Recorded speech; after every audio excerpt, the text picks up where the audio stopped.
Salve Argentina, bandera azul y blanca, jirón del cielo en donde impera el sol.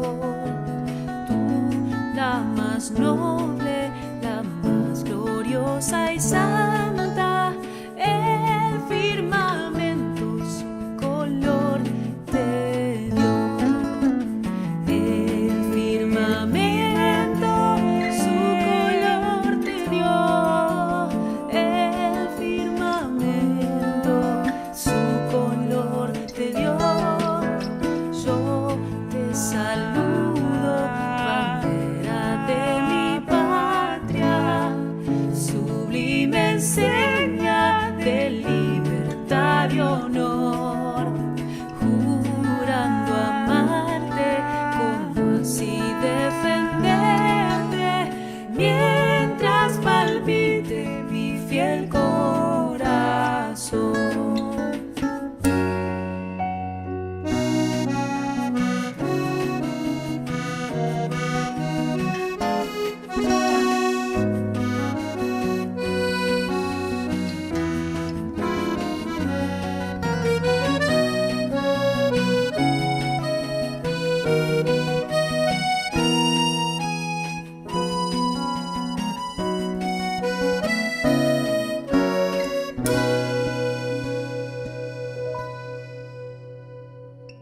Mientras palpite mi fiel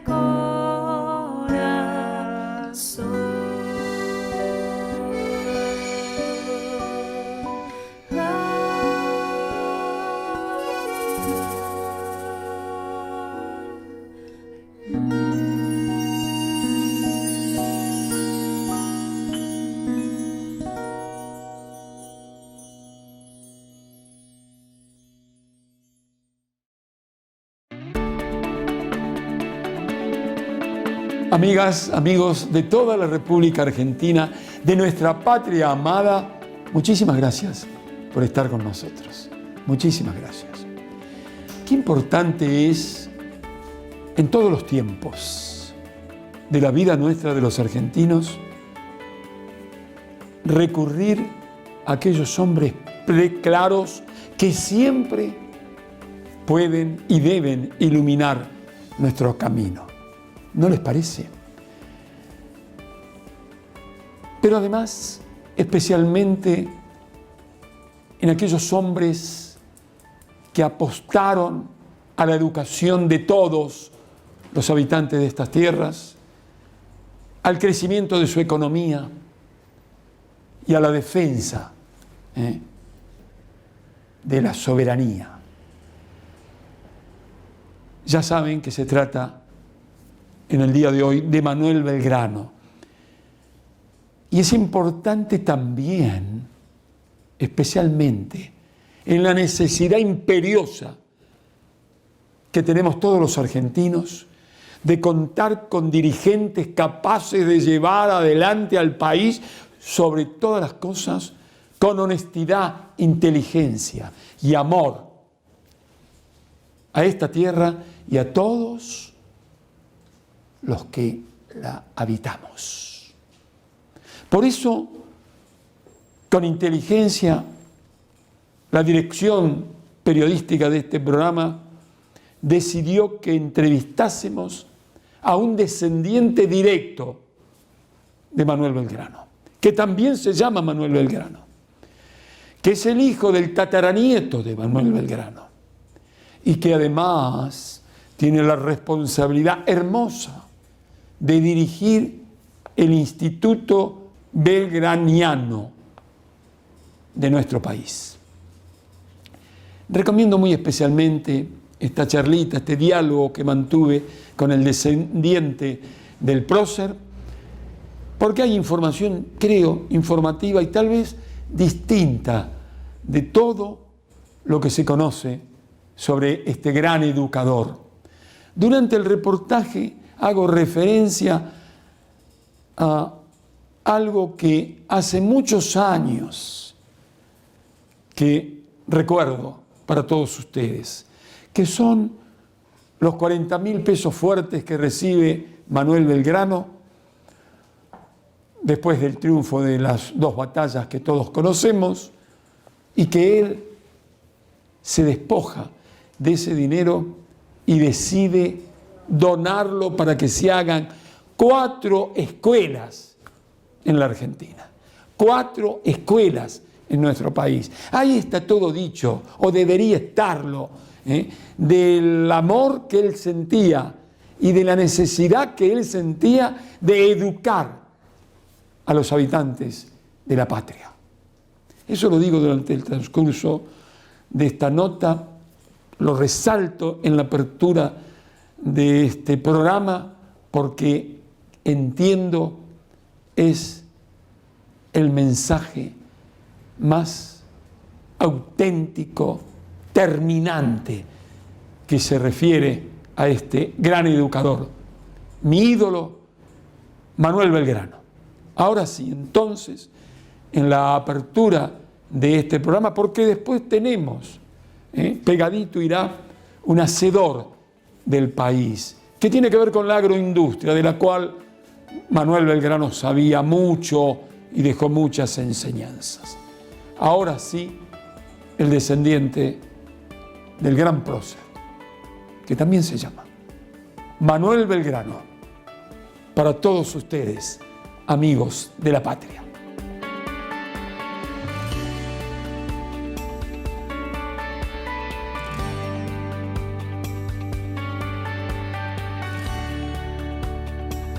Muchísimas gracias, Manuel, descendiente de uno de los más grandes hombres de la patria, Manuel Belgrano. Muchas gracias, Manuel, querido presidente del Instituto Belgraniano, por prestarte este diálogo, esta charlita, esta información formativa que espero nos des. ¿Cómo estás, amigo mío? Muy bien, por suerte, muy bien. Agradecido de poder tener esta entrevista en un programa tan prestigioso y de tanta difusión. Manuel, la primera pregunta que te hago, dirás, este hombre para esto me entrevistó, no solo para hablar del prócer. No, lo primero quiero saber, ¿dónde naciste, Manuel? Yo nací en Buenos Aires, año 1951, un 17 de julio. Actualmente vivo en Olavarría, provincia de Buenos Aires, pero bueno, semana por medio estoy aquí en Buenos Aires porque soy el presidente del Instituto Nacional Belgraniano, o sea que tengo múltiples obligaciones y compromisos. ¿Tus padres viven, Manuel? No, mi padre murió en el año 1995 y mi madre en el 2002. Ya mucho tiempo que no los tengo. Pero están, eso creo. Sí, Nuestros padres siempre están. ¿Y se llaman entonces cómo? mi padre Manuel y mi madre era Eve María. ¿Qué fue Manuel y Eve María para vos? Bueno, muy importantes porque fueron los que me supieron educar a mí como a mis hermanos. En una familia de clase media que nos brindaron la mejor educación escolar, universitaria, pero siempre digo, lo que uno es por los padres, por la familia, mis tíos, abuelos, que solamente conocía a mi abuela paterna, pero esa es la educación familiar, ¿no es cierto? Lo que uno después es en la vida, de lo otro son conocimientos. Qué bueno esto que dices. Te dije algo fuera de cámaras que te iba a preguntar algo sobre la familia, que hay que revalorizar el sentido de la familia para tener un sentido cierto de la vida. Y bueno, has tenido entonces, Manuel, el privilegio de tener 2 educadores, digo yo, insustituibles e imprescindibles, ¿no? Que pareciera hoy en la humanidad faltar un poquito. Y bueno, esa madre y ese padre que te han educado. ¿Y cómo era ese niño cortito, ese niño Manuel, en la escuela primaria? ¿Y cuál era tu escuela primaria?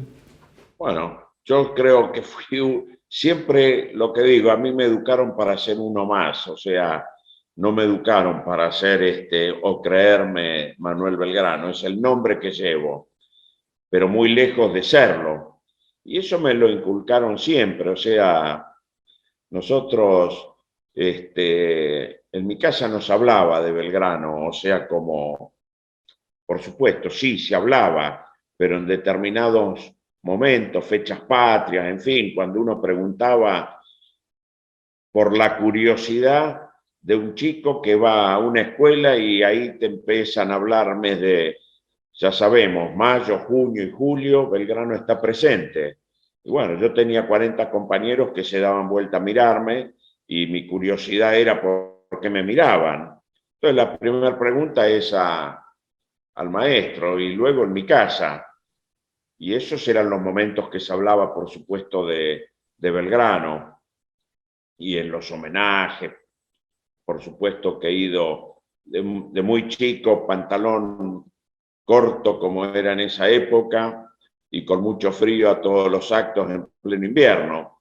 Pero bueno, esa es la educación que me dieron, digamos, como una formación patriota, si queremos llamarlo desde, por ponerle un adjetivo, pero no más que eso. Después fui común igual a todos los chicos, a todos mis amigos que tengo hoy y que tuve ayer, Qué lindo que eso. muchos conservo, por supuesto. Qué lindo.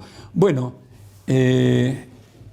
claro, sos hijo del tataranieto de Manuel Belgrano, de este enorme educador, porque por lo menos así, desde mi modesto punto de vista, lo vengo sosteniendo durante tantos años. Ese hombre tan preocupado por la educación, donde no solo por lo que ha dicho, sino por lo que hacía. Esa generosidad de cuando lo premian con 40.000 pesos fuertes, creo, me vas a corregir si no es así, y él dice que eso hay que destinarlo a que se hagan 4 escuelas. Y qué triste es que tardaron 200 años los dirigentes de la patria en hacer las 4 escuelas que este hombre decidió que se haga. Y te pregunto, Manuel, ¿y tu escuela secundaria dónde fue? En Buenos Aires, en Colegio de Hermanos Maristas, el Colegio Champagnat. O sea, hice primaria como secundaria, 12 años en el mismo colegio, que para mí fue una suerte, porque como te decía, se daban vuelta todos a mirarme los primeros años, después ya estaban acostumbrados, ya no me miraban más. ¿Y no te presionaban, de alguna manera no te sentías un poco presionado por ser descendiente de una figura tan importante para la tierra que te vio nacer? No, la verdad que no, eso se lo debo, creo que justamente a la educación de mis padres. O sea, a mí me educaron para ser quien soy, no para creerme o que porque tengo un apellido puedo ser alguien, ¿no? Y creo que ese es un ejemplo de los Belgrano en general, por lo menos toda mi familia, el apellido no está por delante, ¿no es cierto? O sea que, y no nos respalda tampoco a nosotros absolutamente en nada. Somos personas común y corriente, como cualquiera, y creo que eso es muy importante. También eso es un gesto, perdón por la irrespetuosidad de interrumpirte, Manuel, es un gesto también de humildad de los belgranos, de ustedes, tuya, y yo soy socrático, para mí la bondad y la humildad son ramas de la inteligencia, ¿no? Y dime, ¿y la universidad hiciste carrera universitaria, Manuel? Sí, yo soy licenciado en Administración Agraria y en Economía Agraria. La historia es una vocación que se fue construyendo de a poco primero por una necesidad. Yo no quería, cuando me hacían una entrevista, que sea por el nombre, quería tener algún conocimiento. Desde chico, yo con mis 70 años viví el sesquicentenario de la muerte del general Belgrano y los 200 de su nacimiento. Y bueno, ahí empecé yo a tomar más conocimientos, concurría a muchos homenajes, actos. Claro, vivía mi padre, entonces la figura, por supuesto que era mi padre, pero siempre me llevó, me acompañó, me hizo participar y yo lo sentía así. Y eso me llevó a leer, a estudiar, a formarme en la vida del general Belgrano, conocerla más en profundidad. Tampoco soy el que más sé de la vida de Belgrano, pero sí creo que la conozco. Y bueno, eso es un poco como trascendió mi vida y mi interés por la historia, y hoy que presido el Instituto Nacional Belgraniano, yo fui miembro correspondiente por la ciudad de Olavarría, fui primero un adherente del Instituto Nacional, después me invitaron a ser miembro de número, lo era, después a integrar la comisión directiva, empecé como vocal, en fin. Después un día fui vicepresidente y un día terminé siendo presidente del Instituto Nacional. Dime, Manuel, esa especialización que tienes en el tema de agricultura, ¿te habrá llevado o no, corrígeme por favor, a analizar, a pensar, a estudiar el pensamiento, valga la redundancia del término, del general Belgrano en relación a este tema que vos, para el cual te has preparado? Porque él de eso habló, dijo y enseñó, creo, bastante. Sí, no es que yo haya profundizado por ser una materia afín a mi vocación, pero, pero por supuesto, Belgrano, porque me lo preguntaban, lo estudié, ¿no es cierto? Y Belgrano, por supuesto, estudió la fisiocracia y creo que es uno de los grandes descubridores de estas tierras, ¿no es cierto? Porque ¿Qué los tema españoles ese? descubrieron América y el Cerro Rico del Potosí. Y creo que Belgrano fue uno de los grandes descubridores de la tierra que había en América. O sea, un análisis mío y rápido que hago, porque Belgrano quería desarrollar la agricultura, la ganadería, o sea, la riqueza que daba el suelo con una producción. Y sobre todo también decía que había que industrializar la producción, ¿no? No hay que vender cuero, sino que hay que vender zapatos. Bueno, en fin, ideas de avanzada, que sería lo que después en el siglo ya XX supimos llamarlo el valor agregado. Y él lo decía hace más de 200 años. Y creo bueno, Belgrano, en cuanto a economía, se nutrió justamente de aquel economista, por supuesto, clásico, Adam Smith, de los fisiócratas, lo traduce a Quesnay, él, de los mercantilistas italianos, Filangieri, Genovesi. Y Belgrano, si bien no hizo una doctrina de la economía, pero fue el introductor de la economía política a estas tierras, a estos lugares, al virreinato del Río de la Plata, y él creo que fue un gran ecléctico de la economía. Había que aplicarlo mejor para la circunstancia dada para donde estaba. Y entonces es donde él decía, acá es agrícola, hay tierras feroces para la producción, inmensidad de llanuras, clima, y eso él lo conocía, y desde el consulado está en sus memorias, ¿no? Para un reino agricultor, la memoria del consulado de 1796, pero también al mismo tiempo decía que había que fomentar la agricultura, la industria y el comercio, las tres grandes pilares de la economía, por supuesto, poniendo en contexto y en la época, ¿no? Hoy posiblemente, quién sabe, haya pilares más fuertes o distintos pilares de la economía que se puedan desarrollar en distintos lugares del globo. Pero él justamente pensaba en estas tierras. Y lo que es interesante, que él siempre decía, que todo eso tenía que ser para el bienestar de mis paisanos.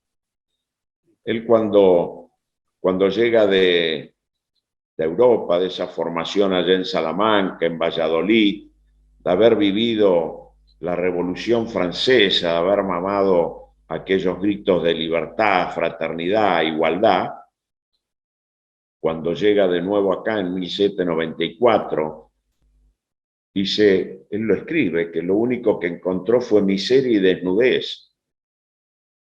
Por eso se preocupa por la educación. Él fue muy consciente de la educación que recibió en su familia, en la escuela de primeras letras, en la escuela parroquial de, como se decía, la escuela de Cristo, la escuela parroquial en Santo Domingo, luego el Colegio San Carlos y luego la Universidad de Salamanca y Valladolid. Recibió la mejor educación, la mejor formación.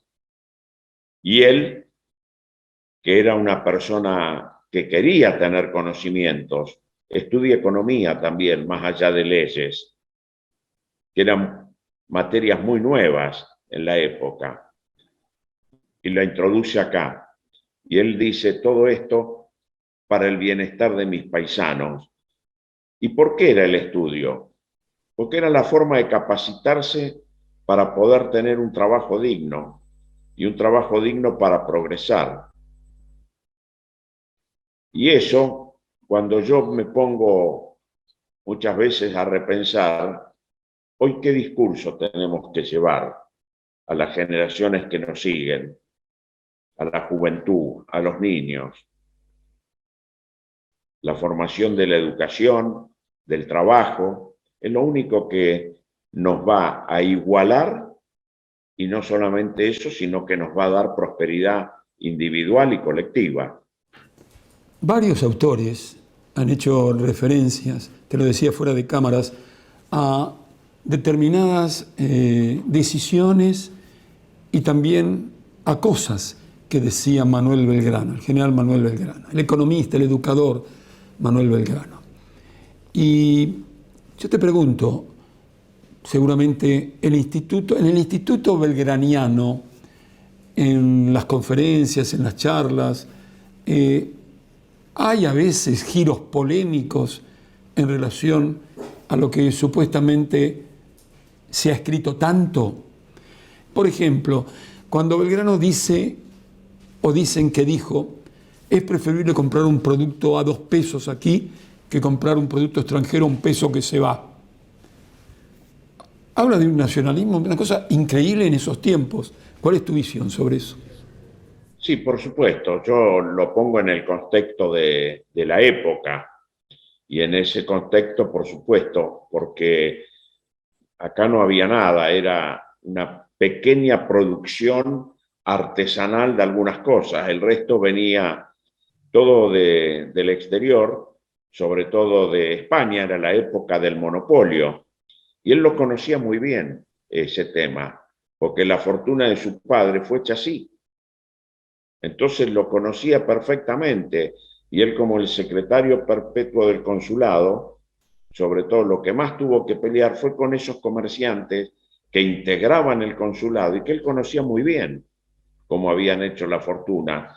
Eran amigos de su padre o competidores de su padre, pero en fin, eran comerciantes todos muy ricos y que habían hecho la fortuna así. Pero eso no era la riqueza de una nación, que era lo que él soñaba, era la riqueza de una colonia, del sometimiento de una colonia, porque no nos tenemos que engañar que sacando una élite, el resto era pobreza, que es lo que él escribe. Por eso su gran preocupación por la educación, y funda diferentes escuelas, diferentes disciplinas, náutica. Tenemos que tener los pilotos y las naves para poder exportar nuestra mercadería. Qué preclaro, mamita. Escuela de artes y oficios, escuela de agronomía, de matemáticas, de primeras letras para las mujeres. Ahí está el tema. Que no tenían dónde educarse. ¿Por qué? Porque la mujer no tenía derechos. Entonces, el único lugar donde podía recibir una educación de las primeras letras era en su casa. Y Belgrano dice, no, la mujer es la primera y la más instruida que tiene que estar, porque es la que más contacto y la primera que educa a sus hijos, que son los futuros hombres que van a estar al frente de un comercio, al frente de sus funciones públicas. Era un verdadero estadista y que todavía tiene vigencia su pensamiento, tanto económico como su pensamiento en cuanto a la educación. Te pregunto, Manuel, ¿qué sentís cuando, como presidente del instituto, de pronto advertís o durante el transcurso de tu vida, de nuestra vida, uno ve que en la formación elemental de nuestros niños, en la formación incluso secundaria, en la enseñanza media, no se hable de estas cosas, de Belgrano? Bueno, yo siento mucho dolor, no solamente porque no se hable de Belgrano, sino siento, o sea, eso sería algo egoísta de parte mío, no referirlo a Belgrano solo, sino me gustaría que se enseñe más de nuestra historia fundante, de los padres fundadores de la patria, del gran sacrificio que hicieron y sobre todo remarcar los grandes valores que han tenido ellos. Y eso creo que es importantísimo. ¿Y por qué es importante? Para que conozcan quién fue un Belgrano, quién fue un Güemes, que hoy vaya el homenaje. No, yo creo que lo importante es justamente enseñar nuestra historia porque es nuestra identidad. Son nuestras raíces y aprender a querer a nuestra patria. Es fundamental conocer nuestra historia. Lo que no se conoce no se puede querer. ¿Cuáles son las actividades de hoy del instituto que tienes la responsabilidad de conducir? Nosotros es un instituto de investigación histórica permanente, relevando de primera fuentes en los diferentes archivos del país. Por supuesto, Archivo General de la Nación, Museo Mitre, son los principales archivos y siempre aparece, uno dice, ¿está todo buscado? No, siempre aparece alguna caja nueva de Pandora con sus sorpresas, o sea que hay que seguir investigando. Y la difusión. Para esto, y por supuesto somos asesores natos del gobierno, para esto nosotros editamos los documentos para la historia del general Belgrano, que es una colección donde se transcriben los documentos, se los ordena cronológicamente y se hace un pequeño copete para entender un poco de qué se trata ese documento. Esto nosotros lo editamos, vamos hasta el momento con 8 tomos y 9 volúmenes. Llevamos en la vida cronológica del general Belgrano hasta el año 1816. O sea, nos faltan 4 años de su vida, que por supuesto está en elaboración ya lo que es año 17, en fin, vamos avanzando permanentemente. Para eso tenemos 2 investigadores permanentes en el instituto trabajando en ello y que van a los archivos. Enorme obra, porque hacer un libro de 400 páginas aproximadamente, y son 2 o 3 años de búsqueda de documentos, de transcripción, de revisión, de ordenamiento cronológico, que por ahí ya lo tenés terminado y aparece alguna cosa nueva que hay que incorporarlo, pues corresponde a ese periodo.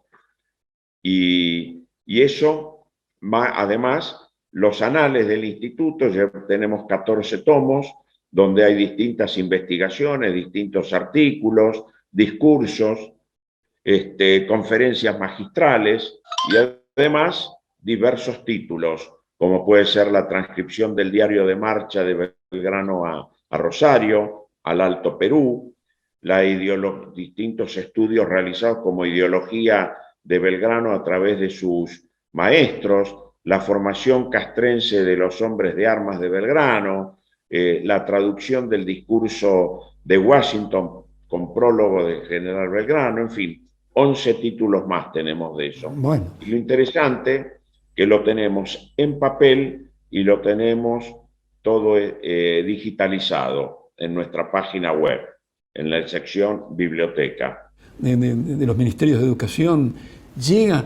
hay juicios críticos de parte del instituto, de la gente que forma parte del instituto que diriges, sobre determinadas obras referidas al general? Sí, por supuesto. Nosotros nos basamos para los juicios críticos exclusivamente en lo que es documentación, ¿no? Interpretación de los documentos con un criterio de lo que es la ciencia de la historia. Para eso están los investigadores y varios doctores en historia que tenemos, que forman parte del Instituto Belgraniano, que son los que tienen esa formación y la capacidad para poder tener el estudio crítico y sobre todo para no cometer errores. Nosotros no nos podemos permitir errores. Hay errores cometidos, por supuesto, muchos por falta de documentación, pero a partir de que aparece documentación, nosotros salvamos esos errores y los reconocemos, porque en historia está todo dicho, pero falta, todavía no se puede cerrar la historia de nada, porque siempre puede aparecer algo nuevo. Y bueno, creo que hay que saber ser crítico de eso para poder aportar nuevos conocimientos. ¿Tenés hijos, Manuel, vos? 2 hijos, Manuel y Mercedes. Ah, mira vos. 2 hijos, 6 nietos. 6 nietos. Bueno, qué linda etapa de la vida, ¿no? ¿Y cómo se llama la esposa? Mercedes, y falleció ya hace 14 años. Joven, ¿no? Falleció joven, en fin, cosas de la vida, ¿no? ¿Y los chicos qué edad tienen? 38 Manuel y Mercedes 43. O sea, que eran muy jovencitos. Muy jóvenes. De esa pérdida irreparable, ¿no? Bien, y así que tenés 6 nietos, dijiste. 6 nietos. Manuel, por supuesto, ya hay uno, ¿no? Claro, mirá vos. Tengo uno nacido el 20 de febrero, día de la batalla de Salta. Muy bien. Y, como nota de color, ¿no? Como nota de color. Dime, ¿y qué habría que decirle a los niños de la enseñanza elemental? ¿Cuál es tu visión? Toda la gente que te acompaña en este día de ese viaje que emprendió el 20 de junio de 1820, este educador argentino, notable, economista, hombre altruista, que se despojó, que nació con mucho dinero, como se sabe, y murió muy pobre. ¿Qué es lo que considerás vos y el instituto debería directamente en la enseñanza elemental decirle a los niños?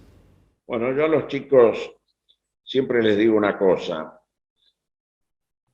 Como reciben la educación de sus maestros, la instrucción de quién era Belgrano, en términos generales, porque tampoco le podemos enseñar toda la historia de Belgrano a un chico de 10, 11 o 12 años, pero que le están aprendiendo, les digo, saben que fue un gran hombre. Y yo siempre le digo, miren, Belgrano llegó a ser un gran hombre por su formación, no porque de un día para el otro fue una gran personalidad, sino su formación. Su formación fue el estudio. Digo, y es la obligación que tienen ustedes hoy. La gran responsabilidad es de estudiar, de formarse. A mí me piden muchos videos de escuelas para los homenajes, sobre todo ahora con la promesa de los chicos, y siempre dejo ese mensaje, que asuman esa responsabilidad y que copien eso que fue Belgrano. Belgrano se preocupó por la educación y llegó a ser quien fue por los grandes conocimientos que tuvo y por preocuparse por estudiar, por formarse. Y bueno, creo que eso es lo que tenemos que transmitirle a los chicos, que es la gran responsabilidad que tiene un chico de 12 años. Es estudiar, respetar a sus mayores, respetar a su bandera, a su patria, pero por sobre todo estudiar, formarse. Hoy es un mundo muy, muy competitivo, que hay que tener una muy buena formación y eso lo dan los estudios. No hay ninguna duda. Sin educación, sin ciencia, sin tecnología en estos tiempos, Manuel, lo vas a compartir, Es muy difícil poner máquinas en movimiento, darle trabajo a la gente, el trabajo que es sagrado, la educación por sobre todas las cosas. Por último, Manuel, dime, primero agradecerte muchísimo esta entrevista, esta charlita, este diálogo. Dime, ¿el instituto cuándo se puede visitar? ¿Van tal vez escuelas o no? ¿Cómo es? Nosotros no tenemos una sede propia, llama la atención, ¿no? Sí, poderosamente, lamentablemente. Que el instituto que resguarda la vida y obra del general Belgrano no tenga una sede propia, como para tener un museo virtual como son hoy, para poder recibir chicos y introducirlos en la historia y la vida del general Belgrano. Estamos en unas dependencias del Regimiento de Infantería 1 Patricios, donde Belgrano fue su segundo jefe, y bueno, agradecidos de tener esta sede, pero bueno, nos queda chica, no tenemos un museo, en fin. Tenemos, por supuesto, muy buenos colaboradores, donde entran al instituto, empiezan a trabajar y no pasa una semana que tienen puesta la camiseta del general Belgrano. Y eso creo que es muy importante. Están siempre apoyando las actividades. Acá se pueden comunicar con nosotros vía telefónica, vía mail. Tenemos una página web que es www.manuelbelgrano.gov.ar, donde pueden buscar todos los datos, desde el teléfono, hay una biblioteca, hay artículos, hay mucha información en nuestra página web. Bueno, los ministerios de cultura, de educación del país, en los distintos gobiernos, debieran proveerle a ustedes, a vos, Manuel, y a todo el instituto, un edificio como corresponde, nada menos, para la difusión, para la información formativa, para la documentación que se requiere cuando uno es niño, cuando uno es joven, cuando uno es un estudiante universitario que anhela, desea, sueña un país mejor en todo el sentido de la palabra, que no será dado ese país mejor sin el apuntalamiento definitivo, Manuel, a la educación por sobre todas las cosas. Y cuando uno tiene en la historia un preclaro como Manuel Belgrano, el general Manuel Belgrano, como este educador extraordinario, único, para mí un ídolo total, así debería ser ídolo pienso, de muchos niños y jóvenes que anhelan y sueñan con una Argentina en crecimiento, con una Argentina de valores, recuperar los valores. Fuera de cámaras te voy a decir algo que no dije que no lo iba a decir, pero lo digo. Me duele que hace 20 años que René Favaloro, mi amigo, emprendió el viaje que vamos a emprender todos y que de pronto no haya en la ciudad de Buenos Aires una calle, un hospital, una escuela que tenga su nombre.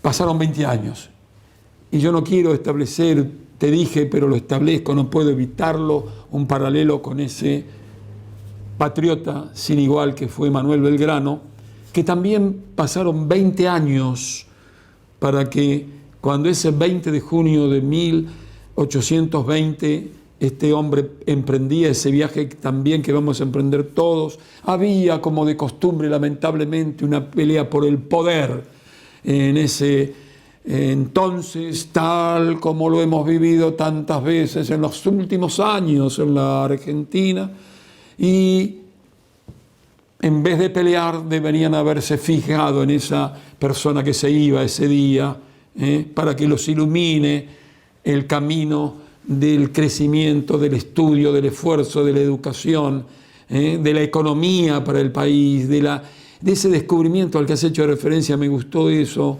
no lo había leído así, seguramente tal vez alguien lo ha dicho, pero lo has dicho vos, Manuel, el descubridor de nuestras tierras, de la riqueza de nuestras tierras, de lo que debía hacerse con nuestras tierras, en todo el sentido de la palabra.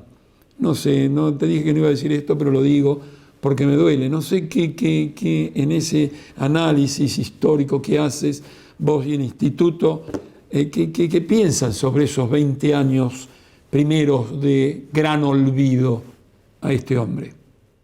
Sí, yo creo que más que olvido, fueron años muy difíciles y peor que el olvido fue lo que pasó. Tuvimos los grandes desencuentros. Bien has dicho, Jorge, muere el día de los 3 gobernadores. Tenemos historias nuevas también que se repiten, o sea, no hemos aprendido nada de la historia. Y todo eso llevó a los grandes desencuentros que hemos tenido. La Revolución de Mayo fue en 1810, la Declaración de la Independencia 9 de julio de 1816. 6 años después, claro. La Constitución 1853. O sea, y en el 63 para poner, digamos, una nación en marcha. Entonces creo que el olvido no fue olvidarse de Belgrano. El gran olvido fue olvidarse de la patria, fue olvidarse de la nación, fue olvidarse de los ciudadanos por la lucha del poder, nada más. La lucha del poder. En la lucha del poder. Hablamos de unitarios y federales. Sí. Y creo que fueron todos unitarios. Faltaron justamente los federales. Eso para varios programas, a partir de estas últimas definiciones tuyas. Manuel, por ahora te saludo con el corazón y con la mente.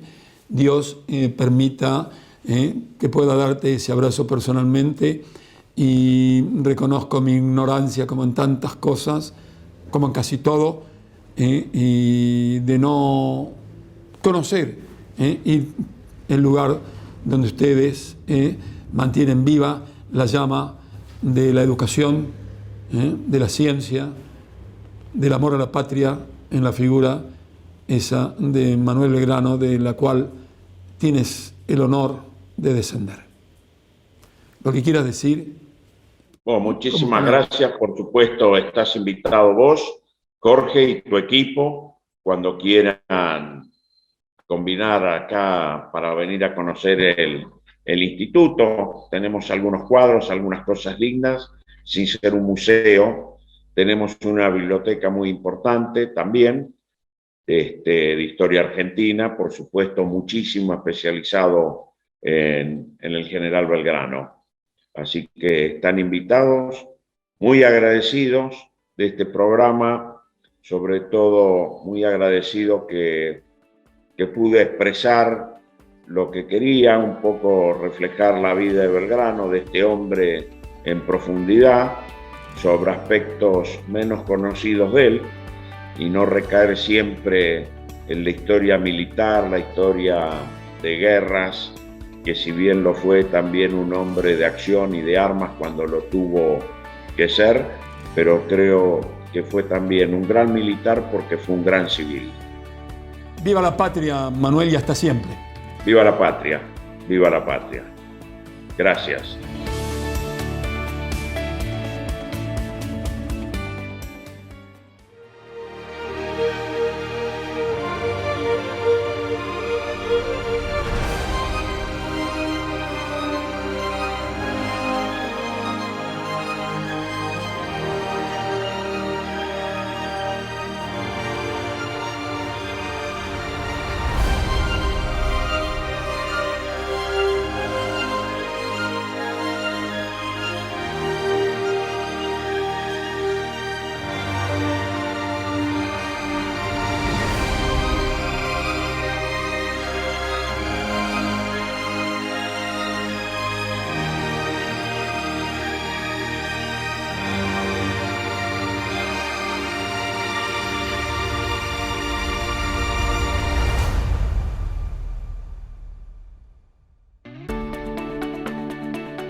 Bueno, Jorge, antes que nada, un saludo. Nos conocemos hace ya mucho tiempo y yo siempre destaco la tarea que tú realizas en la televisión.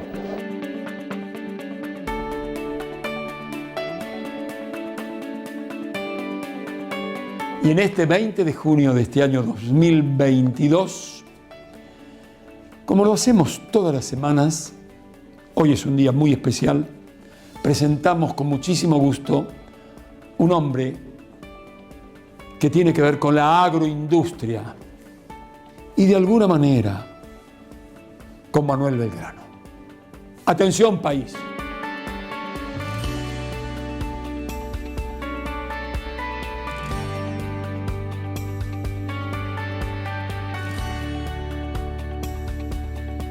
Muchísimas gracias, Rodolfo, querido empresario de la agroindustria de nuestro país, por prestarte a este reportaje. ¿Cómo estás, amigo?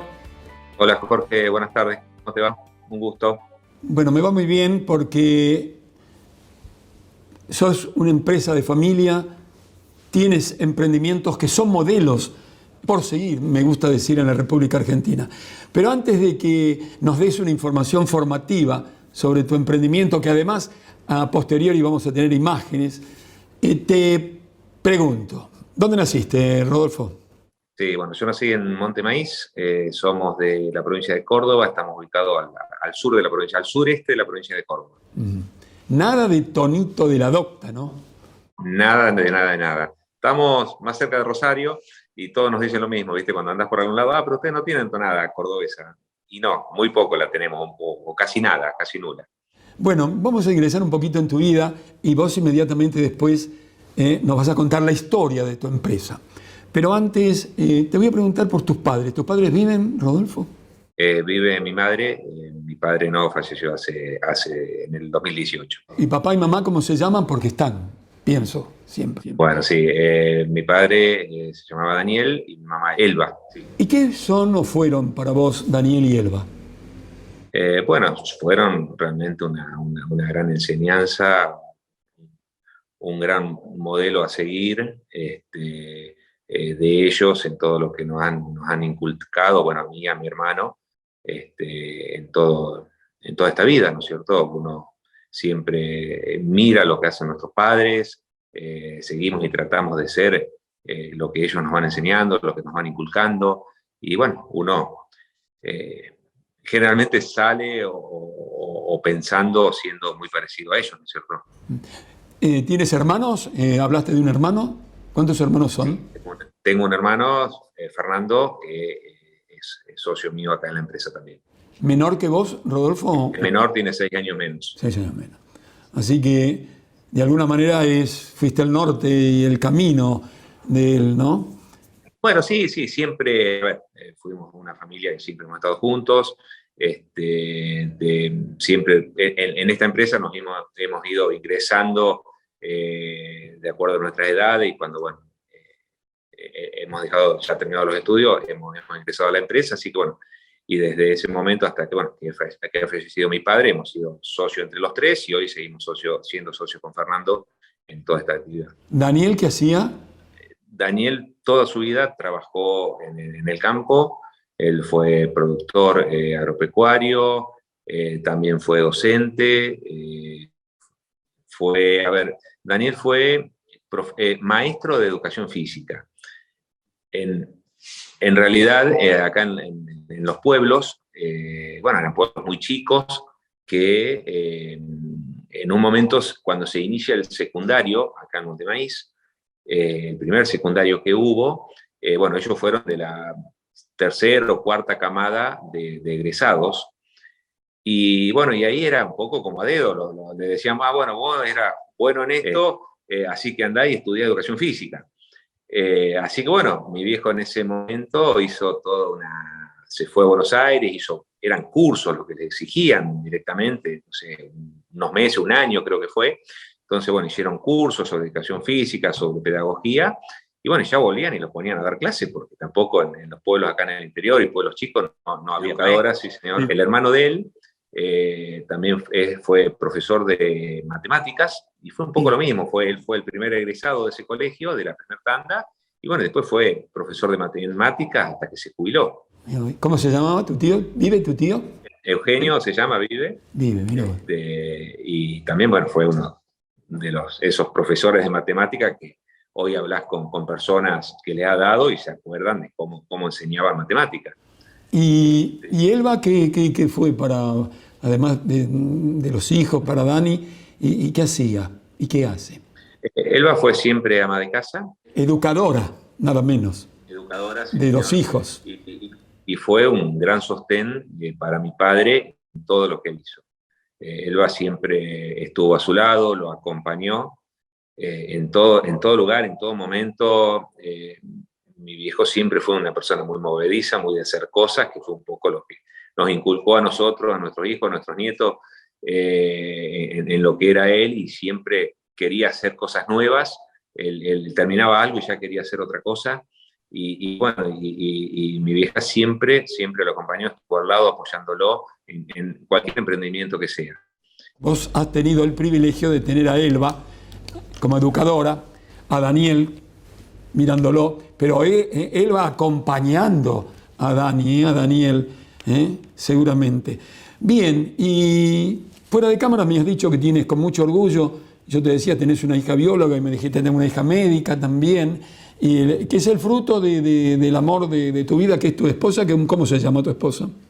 Bueno, ella se llama Silvina, ya hace 27 años que estamos juntos, y bueno, también está trabajando con nosotros, nos está acompañando en otra rama de la empresa que tenemos, que es una fábrica de lácteos. Así, bueno, ella está gerenciando esa fábrica, y bueno, también es alguien que está siempre a mi lado, y bueno, y creo que yo también estoy al lado de ella en todo lo que venimos haciendo. Y tenemos 2 hijas, Casey y Digby. Casey tiene 28 años, Digby 26. Ya hoy en día, bueno, Casey está dentro de la empresa trabajando, ella es bióloga y ha decidido venir a trabajar en la empresa. Y Digby, ella está haciendo la especialización en cirugía en Córdoba. Así que bueno, también es su futuro y lo que le gusta, así que también está muy metida en eso. ¿Conociste a tus abuelos? ¿Los viste? ¿De dónde eran? A mis abuelos de parte de mi papá no los conocí, ellos han fallecido muy jóvenes y no los he conocido. Sí, a mis abuelos de parte de Elba, de mi mamá, que eran ya grandes, jubilados, yo los conocí, o cuando yo nací, ¿no es cierto?, que se había jubilado, y sí, con mi abuelo he compartido hasta yo creo que tenía 8, 9, 10 años que falleció, y mi abuela ya falleció, ella tenía como 90 años, así que yo tenía 23, 24 años cuando ella había fallecido. Así que sí, mis recuerdos son más de mi abuela, de parte de mi mamá, que de mi abuelo, pero sí, he estado con ellos también. Bueno, qué lindo esto. Ahora sí, gracias, Rodolfo, muchísimas gracias por permitirnos ingresar en tu historia, en tu vida familiar, en lo que construyó Daniel y Elba, y de tus abuelos, y de lo que supiste construir vos, con tu querida esposa y tus 2 hijas, con las que hablas con tanto orgullo fuera de cámaras. Bien, entonces ahora sí, contame la historia de la empresa. Bueno, la historia de la empresa en realidad arranca con mi abuelo de parte de mi padre. Siempre han sido como en la parte de producción. Ellos han arrancado desde muy chiquito, de tener 10, 20 hectáreas. Cuando mi abuelo fallece, que es una persona que fallece joven, bueno, mi padre y mi tío, ellos se hacen cargo de lo que tenían en ese momento, que en realidad siempre nos contaba que, bueno, ellos tenían un tambito, algo chiquito que ordeñaban unas vacas. Inclusive tenemos una foto de él cuando era joven ordeñando una vaca, y después la venían y la vendían al pueblo. Venían acá a Montemaíz, el campo quedaba a 1000 metros, y todos los días ordeñaban a la mañana y ellos se venían, vendían la leche acá en el pueblo, hacían también algo de manteca, vendían algo de manteca, y después, bueno, ya se volvían y a la tarde ya se venían a la escuela porque tenían que estudiar, ¿no es cierto? Pero bueno, también en esa época se trabajaba por más que estés estudiando. ¿Eran argentinos tus abuelos? Mi abuelo era italiano. ¿Italiano? Sí, los dos. Los dos. Sí, sí. Bueno, los italianos, tanos, como le decimos los italianos, y a los gallegos le decimos, a los españoles le decimos gallegos, aunque un catalán no les guste, a los italianos le decimos tanos, que nos han dado, Rodolfo, ejemplos de laboriosidad y de familia. Vos en tu empresa has hecho y hacés uso de la tecnología. has comprendido la importancia de la educación, la ciencia y la tecnología para poner máquinas en movimiento, para crecer, para competir, para avanzar y para hacer cada día las cosas yendo a la búsqueda de la excelencia, y lo has logrado y lo estás logrando. Porque tú sabes muy bien, no hay campo sin industria, y afortunadamente, a pesar de las dificultades de las dirigencias o determinadas dirigencias políticas de nuestro país, el campo está trabajando más que nunca. Esto al margen, no me meto en el terreno político, no me interesa. Sí. Pero afortunadamente para el país, donde hay gente como tu familia y como vos, que han sabido, y decime el momento, de robotizar los tambos. Háblame un poco de eso. Un poco la historia nuestra de tambo, si bien antes te conté que mi padre y mi tío ordeñaban en esa época, te hablo del año 50, 45, 50, bueno, llegó un momento que dijeron no queremos más vacas de tambo, se habían cansado de eso y siguieron, bueno, han puesto criadero de cerdo, sembraban, han tenido cabañas de cerdo también. Y en un momento, era ya por el año 89, me parece, más o menos 89, yo ya estaba con mi padre trabajando y siempre recuerdo, y hasta casi que recuerdo el lugar en donde me lo dice, porque íbamos en la camioneta, y me comenta, che, me dice, vos sabés que hay algo que por ahí me gustaría, dice, que a lo mejor hagamos otra cosa distinta. O sea, en ese momento había una cabaña de cerdos y se hacía invernada de hacienda y también se sembraba. Y me dice, ¿qué es el tambo? Dice, vos viste, nosotros pertenecemos también a lo que son los grupos CREA, que en el CREA hay varios tambos y la verdad, dice que es un lindo negocio, pero bueno, dice, si vos te meterías, dice, yo no me voy a meter, dice. Pero dice, si a vos te entusiasma, dice, dice, ¿te parece? Dice, por ahí, bueno, lo vemos y de hacer algo. Obvio, viste, vos venís nuevo ahí, que querés hacer todo, un montón de cosas, y bueno, al otro día le había dicho, sí, dale, vamos a hacer algo, viste. Y así fue un poco como empieza, digamos, esta segunda etapa dentro de la familia de dedicarnos a la plantación tambera. Y bueno, y así arrancamos. Bueno, en este momento mi hermano estaba yo con mi padre y bueno, y él era socio con su hermano. Entonces, bueno, ingreso en la empresa, mi hermano estaba todavía estudiando, estaba en el secundario en ese momento.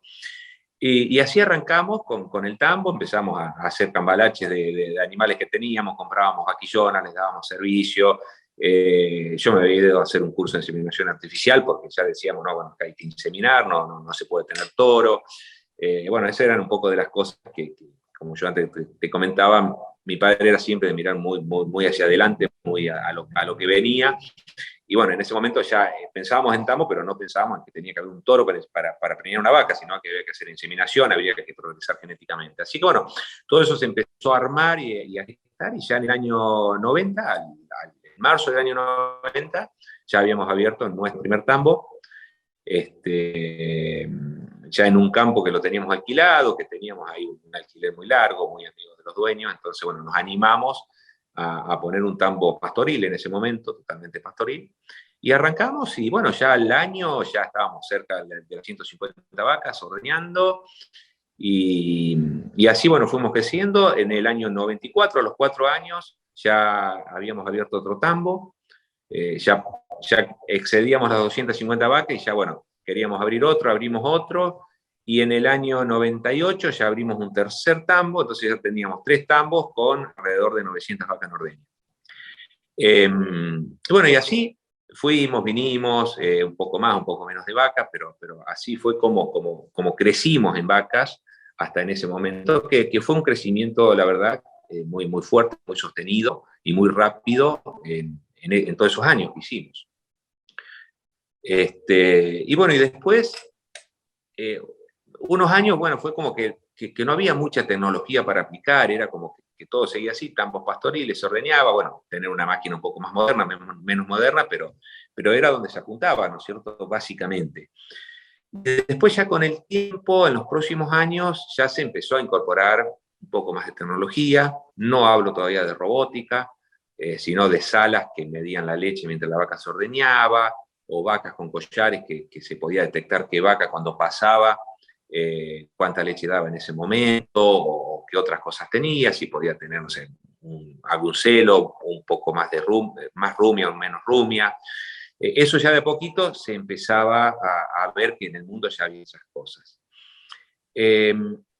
Nosotros, allá por el año 2016, nosotros teníamos 3 tambos y ya se empezaban a encerrar los tambos acá en Argentina. Ya pasaban en muchos lugares de tambos pastoriles a tambos encerrados, ya sea bajo techo o bien en corrales, que son dry lots.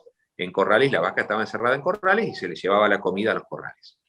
Entonces, bueno, ya nos empezamos a cambiar y a tener esa idea, che, bueno, la verdad tendríamos que pasar a dry lot, o sea, en corrales de tierra, y ya de 3, en vez de tener 3 tambos, empezar a concentrar, porque obviamente 3 tambos eran 3 líos distintos en 3 lugares distintos. Nosotros ya teníamos un campo sobre la ruta comprado, y dijimos, y ahí teníamos un tambo, y dijimos, bueno, ese tambo vamos a hacerlo más grande, vamos a duplicar las vacas, en vez de 300 vacas, lo llevamos a 600 vacas, cerramos uno de los tambos, entonces nos manejábamos con 2 tambos. Fin del 2016, entonces reformamos la instalación, y en enero del 2017 ya, bueno, ese tambo ya estaba funcionando 2 en 1, digamos, con 600 animales en ordeñe y con todos los animales encerrados. Y seguíamos con otro tambo que fue el primero que habíamos hecho en el año 90, que se tenía sus 300 vacas en ordeñe. Entonces, bueno, la idea era hasta ese momento seguir de esa forma. Paso siguiente, como te dije, enero del 2017, estábamos con todo ese tambo de 600 vacas en ordeñe, y ahí, bueno, se nos ocurre decir, che, ¿por qué ya ahora no empezamos a encerrar los animales bajo techo? Porque también era ya algo que se estaba viniendo cada vez más rápido.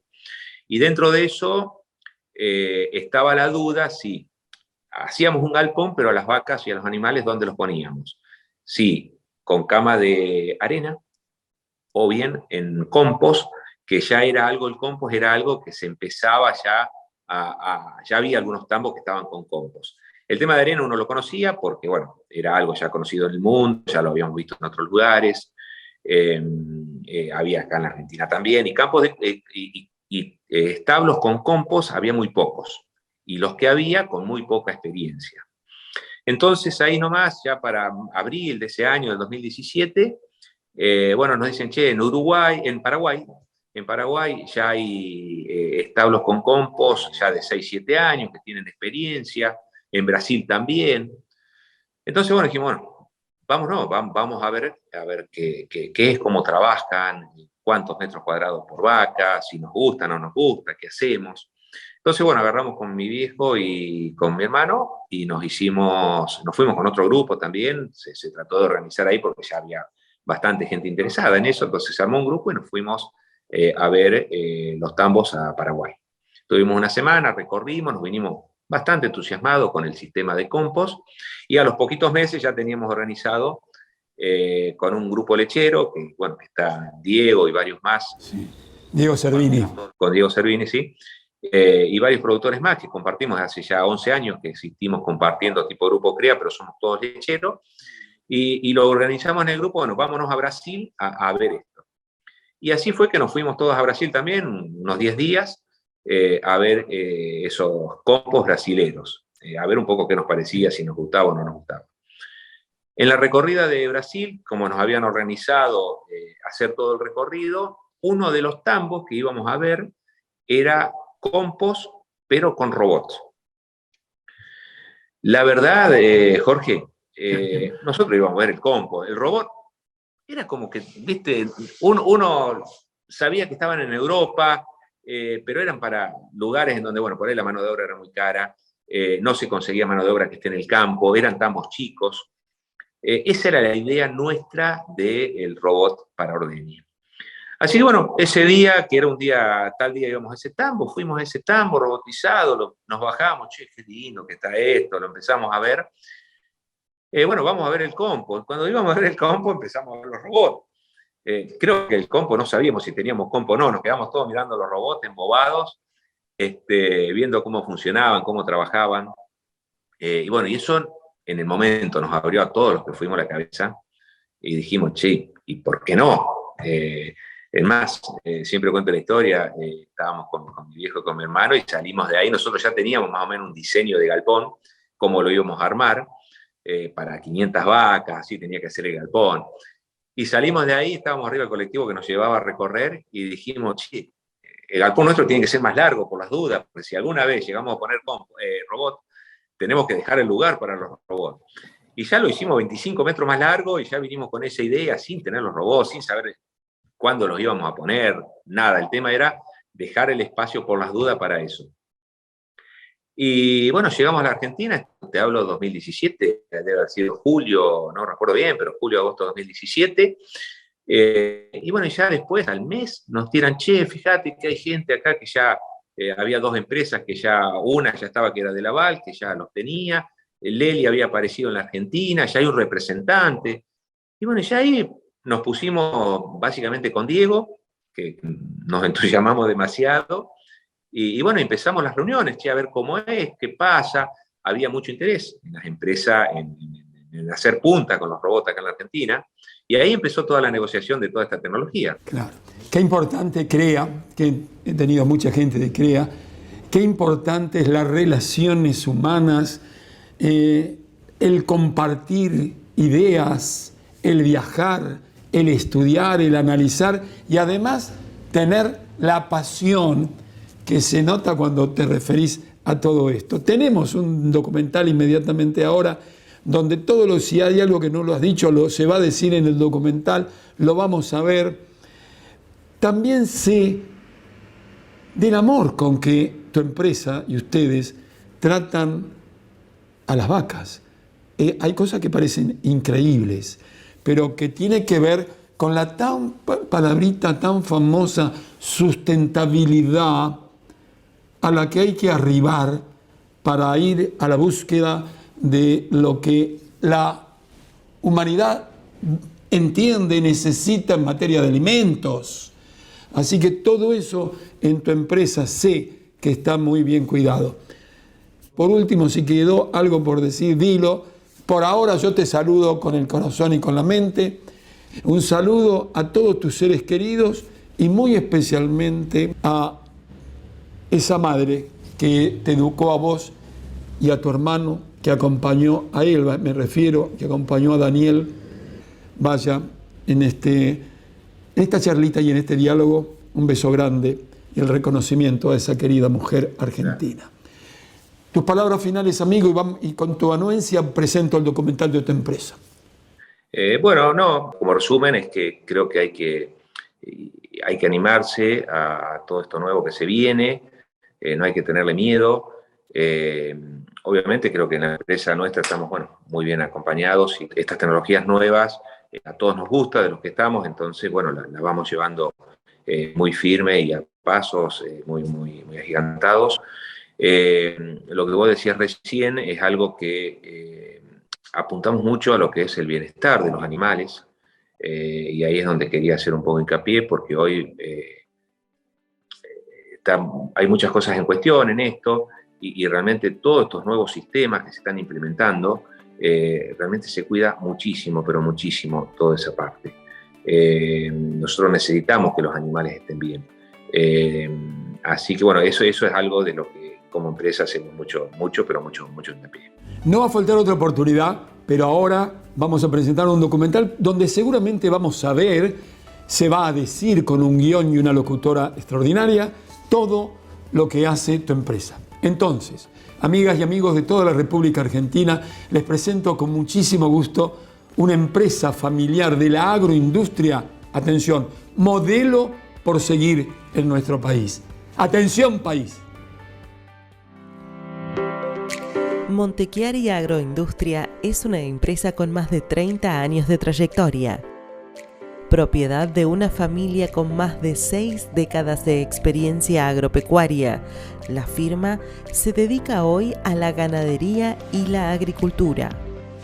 Ubicada en la localidad cordobesa de Monte Maíz, está guiada por un objetivo, el bienestar animal.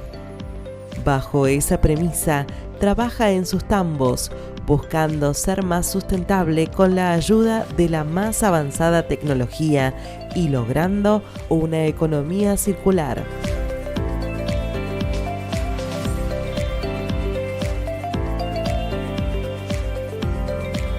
La compañía desarrolla un sistema productivo basado en el cuidado de sus animales y el logro de un mayor confort. En esa línea, en 2019, la empresa dio un importante salto productivo.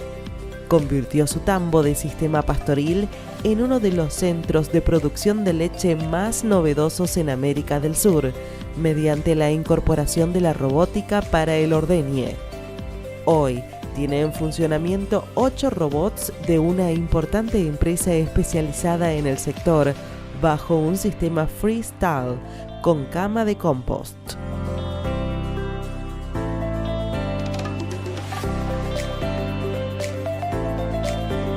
La tecnología que implementa le permite garantizar el cuidado de sus vacas, obtener la mayor calidad láctea y optimizar sus procesos. Montechiari practica una lechería de precisión, recolecta la mejor leche y recoge datos que van desde la cantidad de grasa de la leche hasta la rumia y condición corporal de sus vacas. La firma aplica un sistema libre en el cual cada vaca decide cuándo va a ordeñarse, sin horario preestablecido ni requerimiento. En paralelo a su tecnología de ordeñe, también cuenta con robots arrimadores de comida y proyecta incorporar alimentadores automáticos. Actualmente el sistema robotizado cuenta con unas 470 vacas en ordeñe, con una producción de 37 litros diarios por vaca en verano.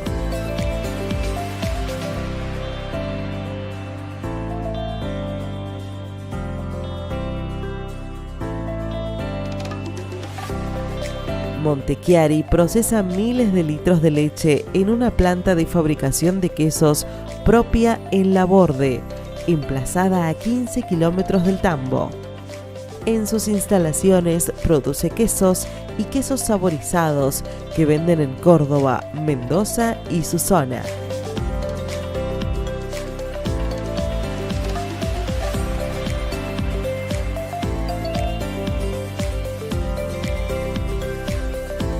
Los tambos de la empresa son partes de una industria mayor que involucra a la ganadería. En ese sentido, también cría y engorda novillos que comercializa a frigoríficos y feedlots argentinos y vaquillonas destinadas a la reposición de su tambo y al crecimiento.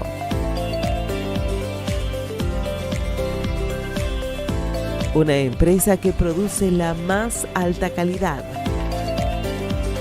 Montechiari, la familia que alimenta.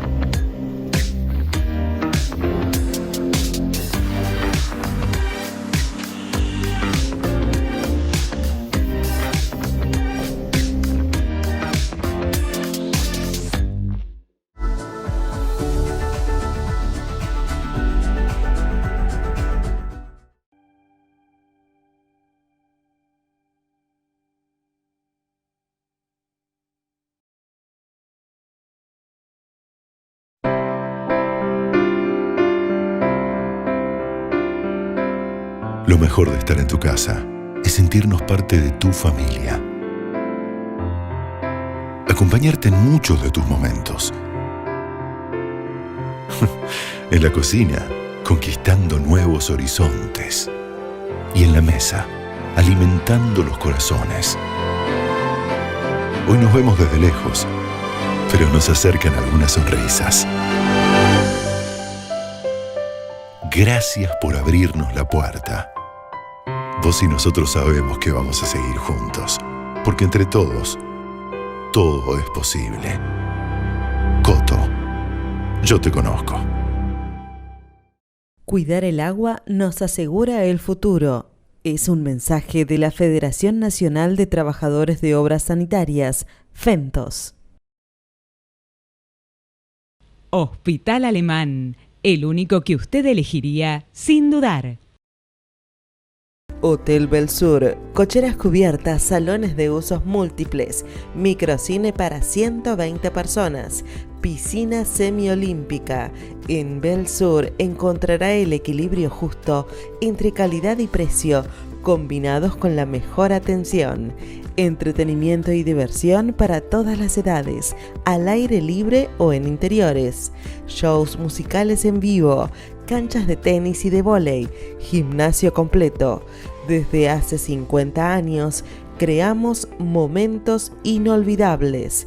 En Hotel Belsur, los días son siempre mejor de lo que podrían ser. No dejes pasar de largo lo que te hace bien.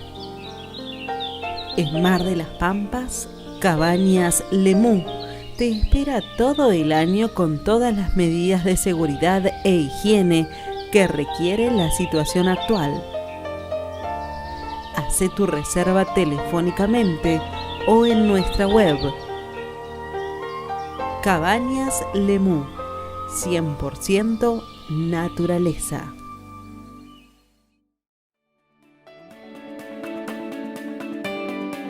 Amigas y amigos de toda la República Argentina, como me gusta decir, de la patria nuestra, de los argentinos, muchísimas gracias por compartir estos tiempos con nosotros. Tiempos en televisión desde hace muchos años que tienen que ver con la educación, con la ciencia, con la tecnología, con los valores, con el trabajo, con el amor. Saben entonces que todas las semanas les presentaremos ejemplos por seguir que son necesarios en todos los momentos de la vida nuestra de los argentinos y muy especialmente en estos momentos donde hay que crear trabajo para todos. Y de esta forma ir logrando el camino como debiera ser de la felicidad de todos los habitantes de la patria. Hasta la semana que viene, amigas y amigos míos, si Dios así lo permite.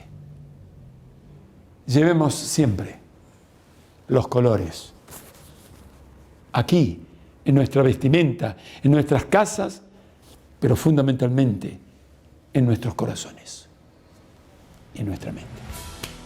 Chao. Hasta la semana que viene. Alta en el cielo un águila guerrera, audaz se eleva en vuelo triunfal, azulunada el color del cielo, azulunada del color del mar.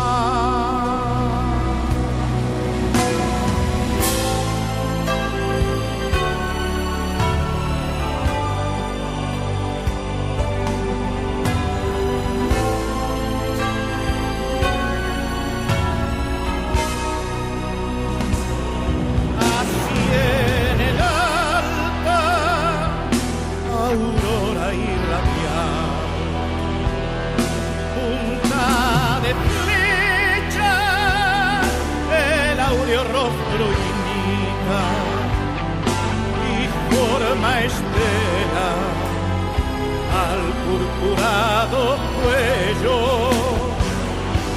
el ala es paño, el águila es bandera. Es la bandera de la patria mía, del sol nacida que me agarra